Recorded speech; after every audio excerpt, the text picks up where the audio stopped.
What's up, you guys? How y'all doing? So, super duper wrapped up in Las Vegas. Kind of back to a little more traditional kind of ending with Vegas as the final round. Back when Supercross had Vegas, and it was like tradition. But this time, Sandboy Stadium's no more, and Salt Lake City is now the final round for Supercross. I got some things to discuss, and as you can tell by my title down here, that's one of them. I wanted to talk about the third during the 250s, and that's what I'm going to start with first. But before I do that, guys, remember, subscribe. If you think that I'm worth listening to, I know I don't have as much insight as Cooksey does, nor do I have the connections he does, and I hope that he can keep his platform for sure, especially after kind of the damning things that he found. And granted, they are 100% true, at least from my view anyway. But anyway, as long as you guys think that I'm worth listening to, please subscribe. Helps the algorithm, helps me out. I've already broken 11,100 subscribers. Now my goal is to get to 11,200 and 11,002, and hopefully I can get there as soon as possible. So let's get into this. Like I said, I'm starting with the 250 class. There it is. Haiden Deegan repeats. First career win for Pierce Brown. Now, Pierce Brown, I couldn't have been more thrilled for that guy because he'd been hovering around 4th, 5th, 6th, 7th, somewhere around there. It seemed like for a good year or two. And he just never really got the good break to come his way, the kind of break that he got in that second moto.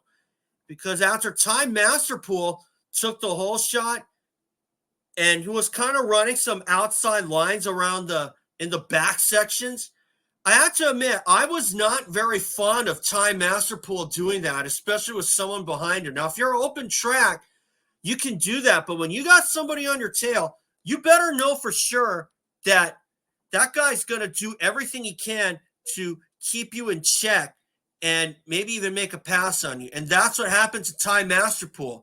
Pierce Brown got around him, and that rhythm section where everybody was kind of quad-triple, kind of going quad-triple or triple-triple, depending if you want to look at it with the tabletop. But that was a section that really killed Time Masterpool for much of the second moto. Let me tell you. But you know what? I'm more than willing to give Ty a free pass on that one because you know why? That was pretty much his first full year under a factory team. And for Ty to be under pro circuit is a big sigh of relief because I would have hated for him to go through to just keep on putting in rides like he did and continuously slip through the cracks, almost like Kyle Lewis or Buddy Antunez in a sense. But anyway, as far as Pierce Brown is concerned, he looked like he came to play, and that was the last race for Troy Lee Designs under the GasGas team. I think they're switching to Ducati for next year. I'm not sure. But it was good for Pierce to win that one. I was kind of wondering when he was going to. But then again, Pierce has been kind of hit with a lot of bad luck and a lot of WTF moments that kind of took him out of the running. But for Pierce to win that one, that's going to be a confidence booster. And regardless of what coast he runs, I would not count him out and would put him as a serious title contender for 2025. He's moving to Star Yamaha for the 25 season, where he will be teammates with Haiden Deegan. And I think he's going to get faster because having a teammate like Haiden Deegan can only do wonders for you. The only outlier would be Ricky Carmichael going to Honda, which eventually ruined Sebastian Tortelli's career. And Tortelli ended up going to Suzuki. And although his past magic didn't come back to him, Tortelli still made the most of his tenure with Suzuki, and Carmichael later joined Suzuki for 2005 and 6 and partway through 07. But anyway, for Pierce Brown to win that one and stop a 5-moto win streak from Haiden Deegan, I couldn't have been more happy for him. But at the same time, I was a little disappointed in Haiden Deegan. I mean, yeah, that was a savvy move to let Pierce have that one and just forego his chance at a perfect SMX season. And I think some people, myself included, kind of called that Deegan was going to win all 6 motos. And like I said, I was one of them. But I'll tell you what,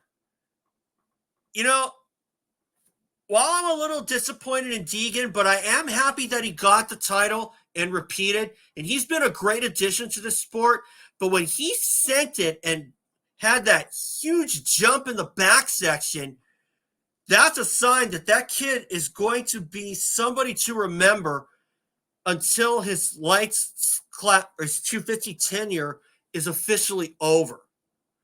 And to finish up my point earlier, for Haiden Deegan to win the title and give up his chance at a perfect 250 season in the SMX series, I say good on him, and I give him a round of applause. But you know what? Considering that he gave up his one chance at a perfect SMX season, I think 10 years from now, Deegan's probably going to regret that. And this is purely just me, okay? Because really, for Deegan to give up his one chance at a perfect season, I mean, look at what happened to Chad Reed in 2002 in the 125 East Supercross. He won 6 races in a row. He got great starts, but in the final round, the one where it really matters, he got a junk start and came within bike lengths of getting that perfect 125 East season. He would just lose by a few bike lengths to eventual winner Brandon Jessamine. And I bring this up because you could tell back then that Chad Reed really wanted that win. And while I was one of those people who wanted to see Reed duplicate what Ricky Carmichael did in 1998, via sweeping the season, part of me felt that Deegan wanted to sweep SMX, and that while it was a savvy move to just take the conservative route and just let Pierce Brown have the win, something tells me somewhere down the line, Haiden Deegan's probably going to regret that. He may not regret it now, but I think in about 10 or 15 years, when his career is over, he probably will regret doing that. Because how often are you going to get a chance to do something like that again? Probably never. That's the thing. But still, good on Deegan. I had a feeling that he might repeat, especially after Tom Vialle went down. I thought that was still attributed to kind of learning the ropes per se. But Ty Masterpool was definitely learning the ropes in his first real season on a factory team. Because in the past, I remember when Ty was on Star Yamaha and he only competed in the 2 Red Bud events because he was injured so much. And then he had to go the privateer route. And then he gets the chance in the 250 class after McAdoo and Seth Hamaker went down with injuries. And I don't know what happened to Seth Hamaker, because I don't know if he was, because after he crashed just before motocross, that was the last we heard of him. And before I get to the 450s, I also want to bring up something that also happened. Max Volan has signed with Club MX. And while I am happy that Volan found himself a new home, there is a part of me that feels that he got chewed up and spit out by Pro Circuit Kawasaki, because he was really looking good on that Kawasaki until he had that dislocated hip and then was out for the rest of the year after he developed sciatic nerve problems following his surgery.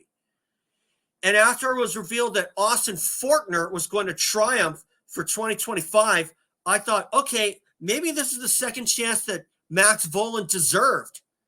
And it just didn't work out. But then again, Pro Circuit, they had a lot of guys anyway. I'll give them that. But at the same time, I do believe that Max Vohland deserves another chance with them. So you kind of look at it as like when Blake Baggett turned pro, he had a lifetime career with Kawasaki, and then had to sign with the Rockstar Suzuki team for 2010, his rookie year. And then a year later, he was under Pro Circuit. And some people may have kind of seen that as Blake kind of being chewed up and spit out, even though it was only 1 year. And I kind of see a similar thing here with Max Vohland. And I say this because when Max Vohland was under Pro Circuit, he looked like he was coming into his own before that injury.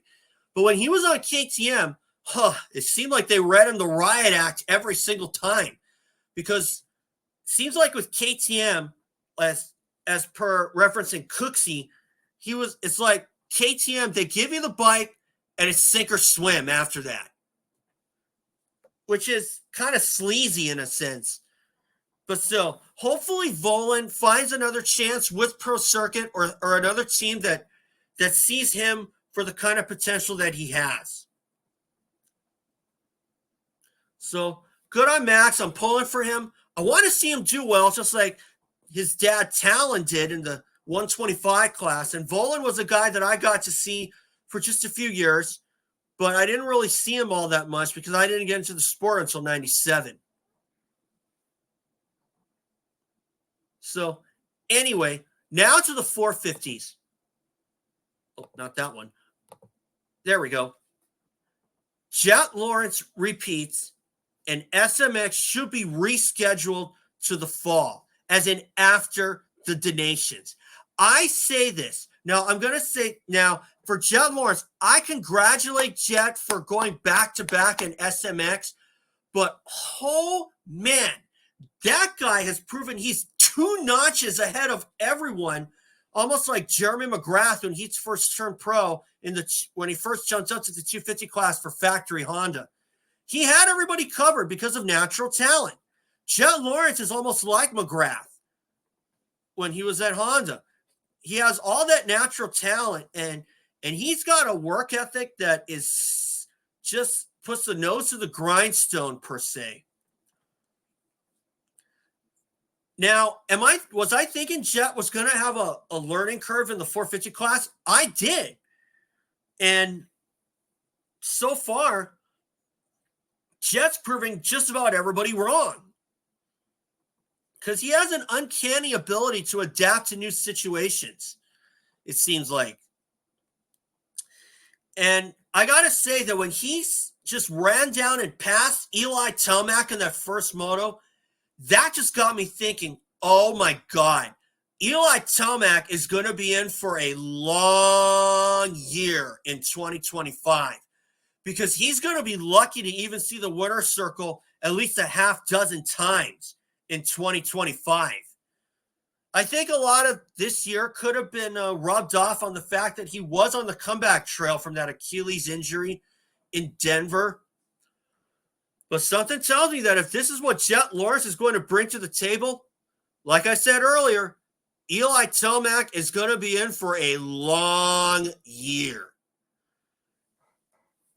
But for Chase Sexton, oh my God, I think my heart just completely broke when I saw Chase Sexton stuck on the side and his jersey was ripped. And it turns out he has a bone contusion in his right hand. He's out for the donations, but fortunately, Eli Tomac saved the day. Now, this is why I have this in my banner, why SMX should be rescheduled to the fall, as in after the motocross donations. The guys have enough races consecutively, whether it's Supercross, motocross, or you combine them both. You either have to cut down the Supercross series to 15, like Cooksey was talking about, or you reschedule the SMX series to around mid-October, like how the US Open was, or the Monster Energy Cup, because these guys race enough races as is consecutively. You have to give them a chance for their bodies to recover, because to have 1 week off before pro motocross is just not enough time. If you give them 2 weeks, maybe. If you give them 2 weeks, maybe.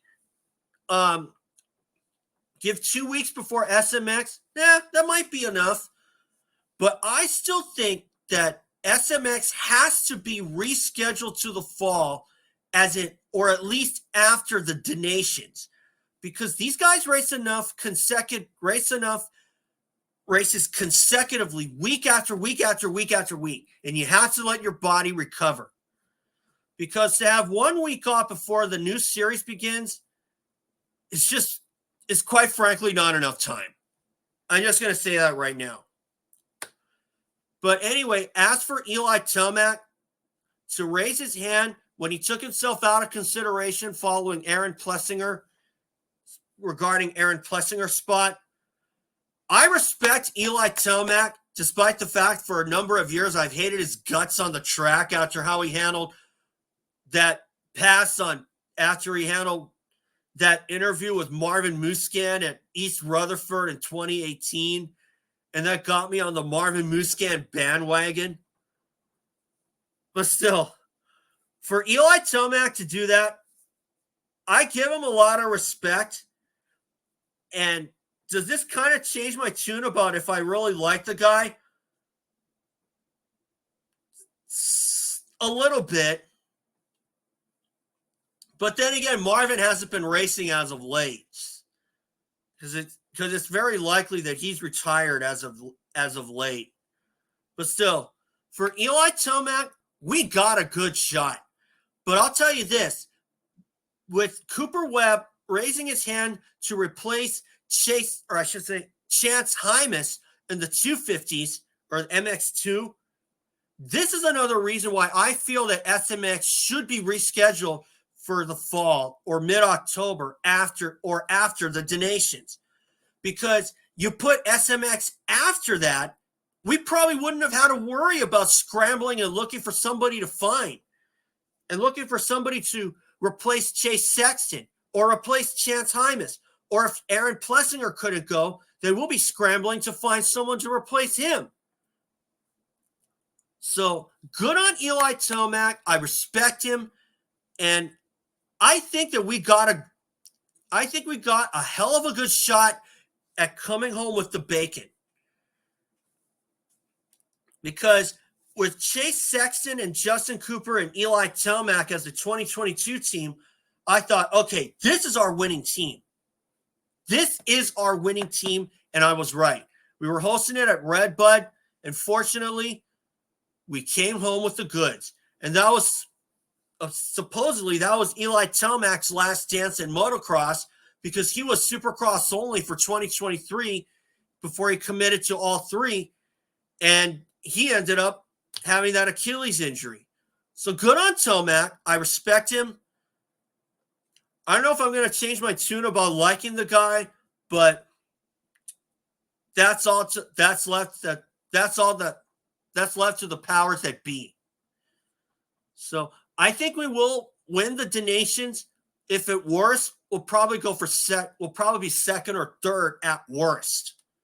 So anyway, guys, thanks for watching. And remember, subscribe, and I'll see you all after the donations. And I will be doing some more recaps for Supercross 2025 and Motocross 2025 and SMX 2025. So thanks, guys. Subscribe, and I'll see you all next year.